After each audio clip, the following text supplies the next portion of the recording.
Hi, this is Andy Teach, host of Andy's Awesome Adventures, and welcome to Iceland! In Led Zeppelin's Immigrant Song, they refer to Iceland as the land of ice and snow. Well, that ice and snow has to melt at some point, and when it does, it creates the spectacular waterfalls of Iceland. In fact, there are over 10,000 waterfalls in Iceland, but I don't think we'll have time to see each one.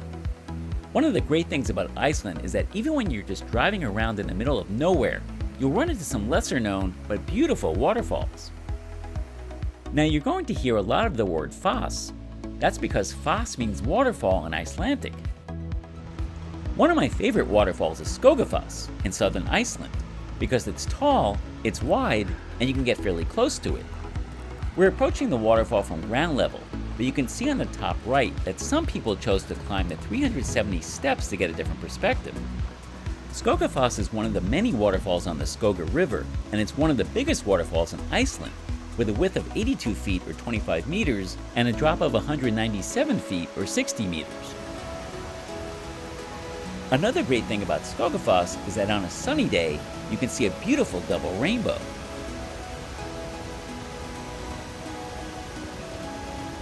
Next, we see one of the few waterfalls in Iceland where you can walk directly behind the waterfall, but don't forget to bring your rain gear. Seljalandsfoss is also in southern Iceland. Like Skógafoss, it has a drop of 197 feet or 60 meters. Seljalandsfoss didn't have a double rainbow like Skógafoss, but the single rainbow was beautiful.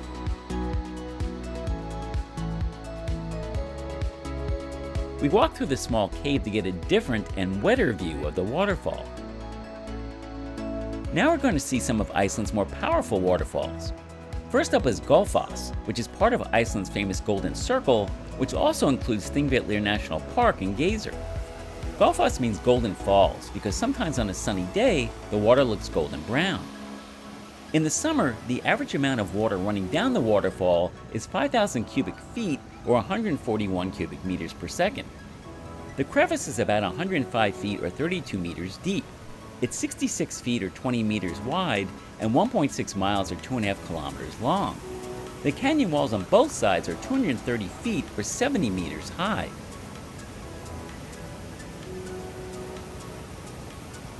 Now before we see Europe's most powerful waterfall, I'd like to thank the sponsor of this video, Pond5. Pond5 is the world's largest royalty-free video marketplace. They also offer music, sound effects, photos, and more. I've been using their music for years. Any copyright-free music you hear in this video or in any of my videos is from Pond5. They have over 1 million music tracks to choose from, and I love their world-class search function. I've only used their music, but they have over 25 million video clips, 11 million photos, and 1 million sound effects in their library. It's easy to integrate Pond5's content into any major video editing software. Their mission is to create world-class storytellers, so to help you tell your story, they're excited to offer you a 20% discount on your first purchase from Pond5 with the link in the description below. Personally, I know my videos are better with Pond5's royalty-free music, and I love their customer service. If you're a creator of any kind, I highly recommend Pond5. I just have one question. How will you tell your story?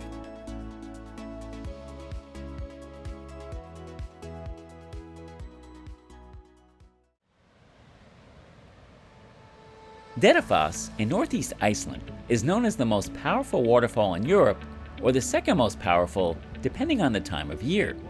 The term most powerful comes from the water flow times its flow distance. Holy crap.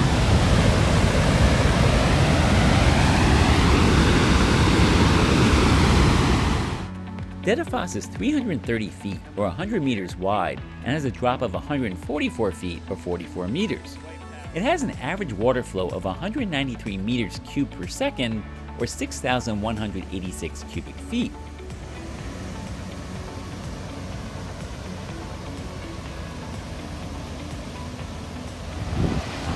Oh wow, it's like all the way down there. It's a 1 kilometer walk to another one of Iceland's famous waterfalls, Selfoss. Selfoss has a height of 36 feet or 11 meters, while its width is around 330 feet or 100 meters. Nice.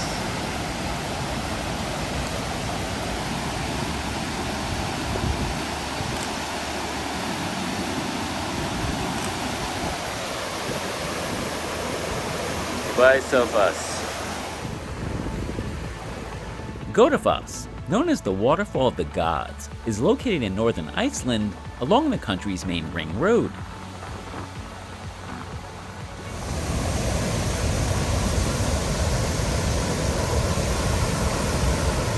The water of the river Skógafoss falls from a height of 39 feet or 12 meters over a width of 98 feet or 30 meters.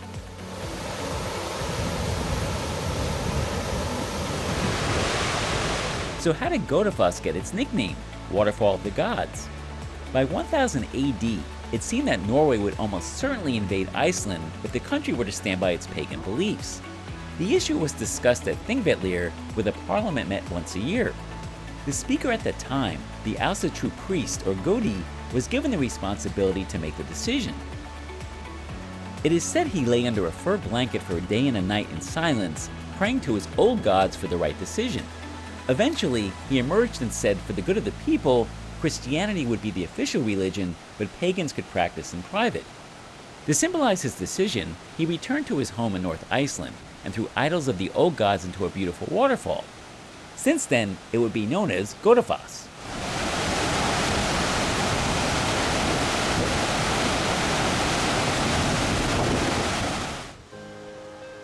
Hraunfossar, which translates to lava waterfalls, is a wide series of trickling waterfalls in West Iceland flowing from a plateau of lava rock.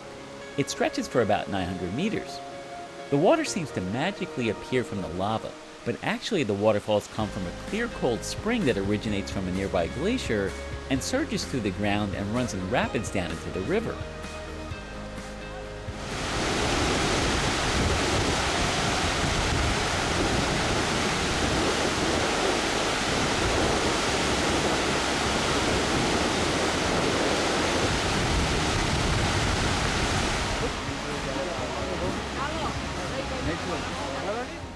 Barnafoss, which is a narrow rapids, translates to the Children's Falls because of a local legend. Back in Iceland's early days, it was said that a family with 2 boys lived at a nearby farm. The parents left home for church for Christmas Mass one morning, ordering their young sons to remain at home, but the children became bored and they decided to try and follow their parents. In a tragic turn of events, neither boy made it across the bridge and both fell to their deaths. They knew a shortcut to the church, a stone bridge, arching over the nearby rapid waterfall. They started to cross it, but became dizzy looking down at the swirling waters. Though both parents were grief-stricken, the mother became insane. Some versions of the tale end with her demanding the bridge or arch be torn down. Others say she turned to witchcraft, placing a rune, which is a mark or letter of magical significance, on the bridge that made any who crossed it plummet to their deaths, just like her sons. However, her spell was broken when an earthquake shattered the passage.